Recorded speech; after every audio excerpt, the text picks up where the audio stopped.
Depuis votre diagnostic d'un myélome multiple, vous avez probablement discuté avec votre équipe de soins des options de traitement qui conviennent le mieux à votre situation. Il n'existe pas d'approche unique pour traiter un myélome multiple. L'objectif général du traitement est de gérer les symptômes, de ralentir la progression de la maladie, d'arriver à la maîtriser et, si possible, de parvenir à une rémission complète. Maîtriser la maladie ou parvenir à une rémission partielle signifie que la maladie est stable, qu'elle ne progresse plus. Une rémission complète signifie qu'on ne détecte plus de cellules myélomateuses dans la moelle osseuse. Aujourd'hui, il existe plusieurs options efficaces pour traiter les personnes atteintes de myélome en fonction de leurs besoins, de leurs symptômes et de leurs préférences. Voici les types de traitements contre myélome les plus couramment utilisés. 1. La chimiothérapie. 2. Les inhibiteurs du protéasome. 3. Les agents immunomodulateurs. 4. Les anticorps monoclonaux. 5. Les corticostéroïdes. 6. La radiothérapie. Pour obtenir les meilleurs résultats, on combinera souvent ces traitements. Pour traiter un myélome multiple, cette norme de soins précise est commune à différents stades de la maladie. La norme de soins correspond au traitement actuellement disponible, utilisé pour un certain type et à un certain stade de la maladie. La chimiothérapie implique l'utilisation de médicaments pour cesser la croissance de cellules cancéreuses en les détruisant ou en les empêchant de se diviser et de se multiplier. Bien que la chimiothérapie vise les cellules myélomateuses, elle endommage également les cellules saines. Il ne s'agit donc pas d'un traitement ciblé pour les cellules myélomateuses. Au Canada, les médicaments les plus souvent utilisés en chimiothérapie pour le traitement d'un myélome sont le cyclophosphamide et le melphalan. Ces médicaments de chimiothérapie sont également utilisés dans le cadre d'une greffe de cellules souches. Ce type de traitement est abordé plus en détail dans le module vidéo intitulé « Greffe de cellules souches ». 3 autres catégories de médicaments peuvent être regroupées sous l'appellation de traitements ciblés.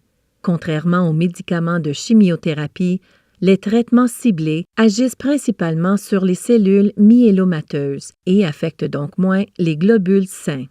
Les inhibiteurs du protéasome agissent à l'intérieur des cellules myélomateuses en bloquant l'activité d'une voie dans les cellules myélomateuses qui fragmentent les protéines.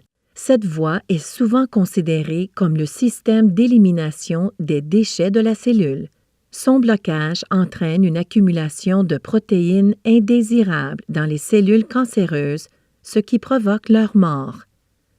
Le bortezomib, administré par voie sous-cutanée, a été le premier type d'inhibiteur du protéasome approuvé au Canada. Il est généralement utilisé comme traitement de première ligne en combinaison avec d'autres médicaments, ainsi que lorsqu'un patient subit une rechute.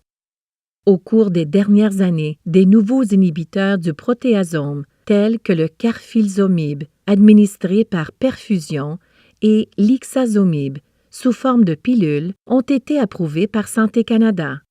Les agents immunomodulateurs peuvent détruire les cellules myélomateuses et stimuler le système immunitaire pour ralentir leur croissance et leur progression. Ils travaillent également à l'intérieur des cellules myélomateuses pour interrompre leur progression et les détruire. Avec la disponibilité de nouveaux agents immunomodulateurs comme le lénalidomide et le pomalidomide, l'utilisation de la thalidomide, un ancien agent immunomodulateur, a diminué. Règle générale, ces 3 médicaments sont utilisés en association avec de faibles doses de corticostéroïdes par voie orale, telles que la dexaméthasone ou, moins fréquemment, la prednisone. Les anticorps monoclonaux, également connus sous le nom d'immunothérapie, administrés par perfusion, constituent la plus récente catégorie de médicaments approuvés pour le traitement de myélome. Les anticorps monoclonaux détruisent les cellules myélomateuses de 2 façons: directement, en se fixant à des protéines précises à la surface des cellules myélomateuses, ce qui entraîne leur destruction, et, indirectement, en marquant les cellules myélomateuses afin que le système immunitaire puisse identifier et détruire les cellules cancéreuses. Au Canada, l'anticorps monoclonal le plus couramment utilisé pour le traitement de myélome est le daratumumab. Tout comme les agents immunomodulateurs et les inhibiteurs du protéasome, les anticorps monoclonaux sont généralement utilisés en combinaison avec d'autres médicaments. Les corticostéroïdes, aussi appelés stéroïdes, sont des produits chimiques naturellement créés par le corps humain pour aider à prévenir l'inflammation. Les stéroïdes synthétiques ou artificiels peuvent être utilisés seuls ou en combinaison avec d'autres médicaments pour traiter un myélome. Les corticostéroïdes sont utilisés comme médicaments de base dans presque tous les schémas thérapeutiques. Les corticostéroïdes les plus couramment utilisés dans le traitement de myélome sont la prednisone et la dexaméthasone. La radiothérapie est généralement utilisée sur des parties précises du corps pour traiter la douleur osseuse causée par un myélome ou un type de tumeur osseuse ou de tissu mou appelé plasmocytome. Elle est habituellement utilisée en combinaison avec une forme quelconque de chimiothérapie. La radiothérapie consiste à utiliser un rayonnement de haute énergie pour endommager les cellules myélomateuses et les empêcher de croître. En plus de ces traitements, d'autres thérapies prometteuses font constamment l'objet d'essais cliniques continus. Les options de traitement qui s'offriront à vous seront adaptées à vos besoins et tiendront compte de plusieurs facteurs, notamment votre âge, votre état de santé général, le stade de votre myélome, votre numération globulaire, vos symptômes, vos préférences personnelles, vos objectifs de traitement ainsi que l'accessibilité et la disponibilité des traitements dans votre province. Il est normal de se sentir stressé ou anxieux à l'idée de commencer un nouveau traitement, mais une bonne compréhension des traitements disponibles vous aidera à vous préparer et à planifier les traitements à venir. N'hésitez pas à communiquer toute préoccupation aux membres de votre équipe de soins. Leur expérience pourra vous éclairer sur ce qui vous attend. Vous pourriez également discuter avec d'autres personnes atteintes de myélome, dans un groupe de soutien par exemple, pour vous renseigner sur leurs différentes expériences de traitement. Il y a plusieurs façons d'avoir accès aux médicaments. Un régime public d'assurance maladie si le traitement est couvert.